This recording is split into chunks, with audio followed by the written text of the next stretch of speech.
உற்சாகமான காலை வணக்கம். நான் உங்கள் சுரேஷ்குமார், நிதி ஆலோசகர். நண்பர்களே, ஹேபிட்ஸ், நம்மளுடைய பழக்கங்கள், இந்த பழக்கங்கள் எந்த மாதிரி அமைகிறதோ அதுபோலத்தான் நம்ம வாழ்க்கையின் உயர்வும் இருக்கும்னு சொல்லி எல்லாருமே சொல்கிறாங்க. மாபெரும் வெற்றியாளர்கள் அனைவரும் சொல்கிற ஒரே கருத்து, உங்களோட பழக்க வழக்கங்கள் ரொம்ப முக்கியம், அது எப்பேற்பட்டதுங்கிறத கவனிக்கணும்னு சொல்கிறாங்க. சரி, எப்படி சார் இந்த பழக்க வழக்கங்களுடைய அடித்தளம் என்ன, அது எப்படி உருவாகுது? அதை நம்ம ஒரு சிஸ்டமேட்டிக் ஆர்டர்லேயே பார்த்தலாமே. இந்த பழக்க வழக்கம் அப்படிங்கிறது, பழக்கங்கள் அப்படிங்கிறது எப்படி உருவாகுது? நம் எண்ணமே செயலாகும், நம் செயலே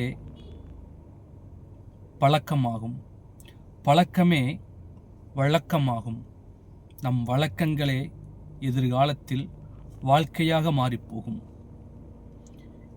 இது சரியான சென்டென்ஸா? இது மாதிரி இருந்தாவே ஒரு பழக்கம்ங்கிறது கிரியேட் ஆகிடுதா? நிச்சயமாக இல்லை நண்பர்களே. ஒரே ஒரு சின்ன வித்தியாசம் தான் இப்போ நான் சொன்ன ஆர்டரில்.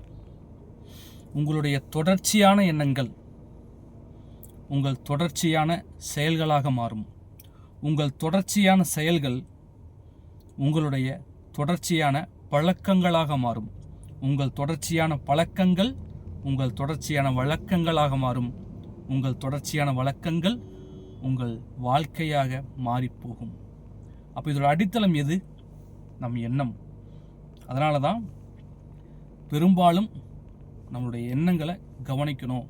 எந்த மாதிரி நீங்கள் திங்க் பண்ணுறீங்க, எதை பற்றி யோசிக்கிறீங்க, நல்ல எண்ணங்களுக்கான விதைகளை உங்கள் ஆழ் மனதில் போடுறீங்களா, இல்லை நல்லது அல்லாத எண்ணங்களை உங்கள் ஆழ் மனதில் போடுறீங்களா அப்படிங்கிறது ஒவ்வொன்றும் முக்கியம். அது எங்கே போய் முடியுது?